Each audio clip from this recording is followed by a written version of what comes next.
Next, I'm going to show you how to use this $1.25 wood piece to create this gorgeous riser.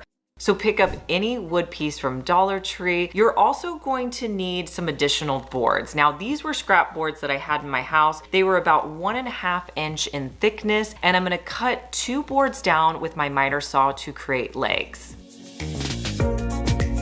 Next, I wanted these to look pretty rustic, so I got out my angle grinder and I had fun just creating notches into that top Dollar Tree wood board.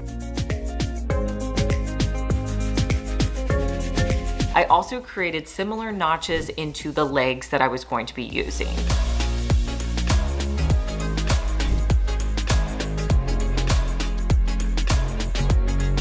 Next, you're going to sand down all your wood boards to prep them for staying.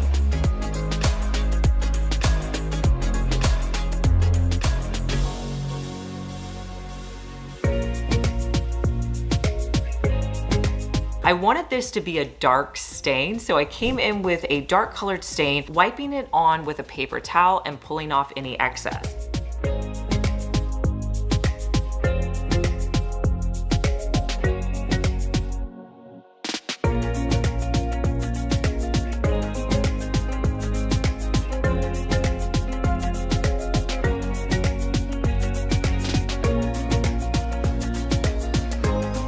Now, once you do that, if you feel like you don't have enough stain, go in and add in a little bit more. I did that with my top wood board. Let your stain dry completely before you add on any glue. Then I'm gonna put E6000 onto the top portion of my legs and set the legs on the bottom side of this riser. Let it dry completely, and then you can use this anywhere in your house. I love using these in bathrooms with soap dishes.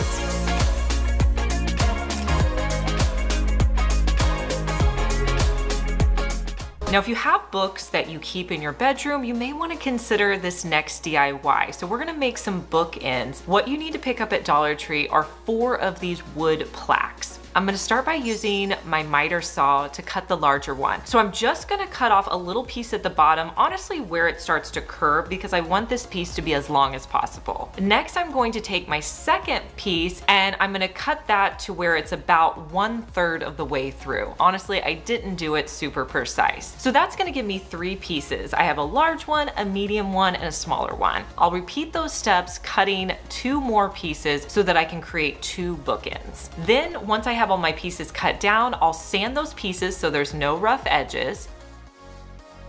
And then I really wanted to keep that wood look, so I picked up 3 stain colors that I could do to create almost a natural, a medium, and a darker stain. So I have a natural color, a medium stain, and my darker one. And with the smaller piece, I'll stain that with the natural. I'll put it on with a foam brush and wipe off any excess with a paper towel. I'll do the same with the medium tone stain on the middle piece, and then I'll add stain to the darker piece.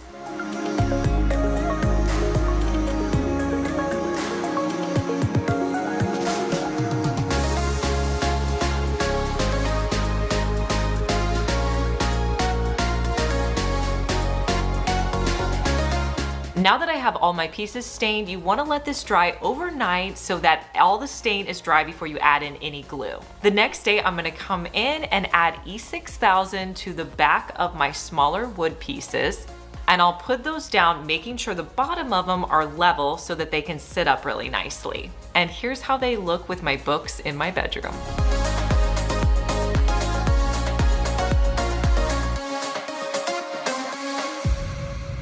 I always love a unique planter, and when I saw these wood planters on Crate & Barrel's site, I knew I could recreate them. So at Dollar Tree, they have several wood pieces that you can pick up. I found these 4 larger ones, and then I also found a pack of wood pieces. So this is going to allow me to create 2 different planter sizes. Since the wood pieces are already cut out, you don't have to worry about cutting them out, and they're in the shape of a square. So I'm gonna use a combination of E6000 and hot glue. The E6000 is going to give me a long-lasting hold, but that hot glue is going to give me that immediate hold so that my box will stay in place. So I'm going to add E6000 to the back side of one of the squares, and then I'm going to try to add in the 2 side pieces along the edge. Then I'll add the same E6000 and hot glue to the back piece, and then I'll put it on the back, creating 4 sides to my planter box. I'll also do that with the smaller side as well.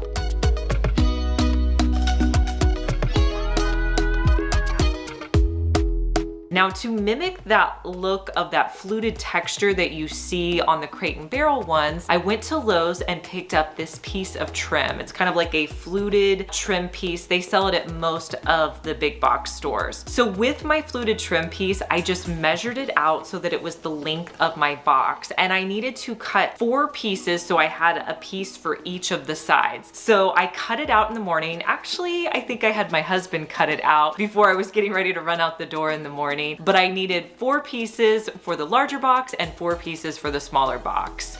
And then all I'm going to do to attach them is use, again, that combination of E6000 hot glue, and I'll put it on the front side and then on each of my sides. I did measure to make sure I was getting it centered up on the first one, but then for the rest of them, I just, kind of eyeballed it to get it in the center. And I did that for both of the boxes.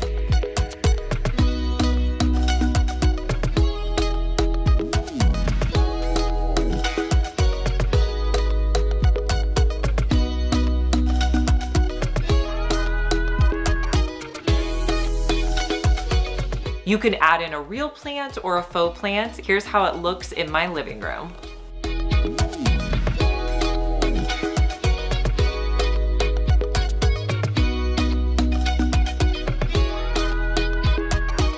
Have you ever seen these recipe boxes at thrift stores and wondered what you could do with them? Well, I came across this one that was $1, and I thought it would be perfect to be a nightstand box. I love having a nightstand box where I can just put items in there that I need to get to quickly. So I wanted to DIY this first because it wasn't necessarily the style I was going for. So I started with my orbital sander, sanding down this entire box. I wanted to sand it completely so it was a blank slate.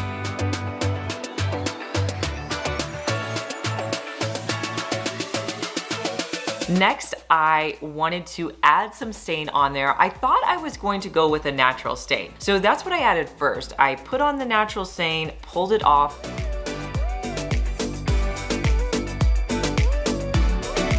After I looked at that natural stain, it was pulling really orange. So I knew that I needed to add some additional color. So I went with a medium tone stain, and I actually put that stain on right after I put on that natural stain. That's one of the cool things about stain is you can combine them and mix and match them. If you want to sit and, give it time to dry, you can, but you can go in with a different stain. So once I put on that different stain, it really gave that look I was going for, more of a medium tone wood. So from here, let the stain dry completely. Next, I wanted to put a stencil on top because I felt like it needed something. So I have this set of stencils off of Amazon. I will link them for you down below, but I went with the checkered stencil, and using painter's tape, I placed the checkered stencil down, and then I'm gonna be using a light green sample paint that I picked up at Lowe's. You can get any sample paints created that you want. So I'm gonna be using that sample paint. I find with stenciling like this, using a stipple brush tends to work better. So I'm gonna get some of my paint and put it out on my craft table because you really don't want to add a lot of paint when you're stenciling. So I stuck my stippling brush into my paint and wiped off any excess, and then I filled in my stencil with paint. Now, after I removed it, you can see I only did half the box. I'm gonna let this side dry completely before I do the rest of the box. Then I'll place my stencil back down and stipple around the other side. You may need to go in with a detail brush if you've had any areas that have kind of run underneath where you've put the paint, just to kind of clean up those lines.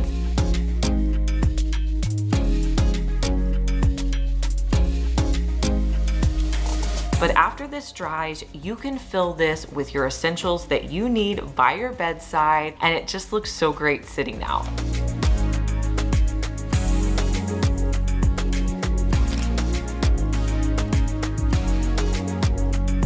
Hey guys, I'm Liz and you're watching my second DIY channel where I post daily DIY videos. You may be familiar with my main channel, Liz Fenwick DIY, but I'm glad that you found me over here on my second channel. Make sure that you're subscribed so you just get notified every day when I post our daily DIY video.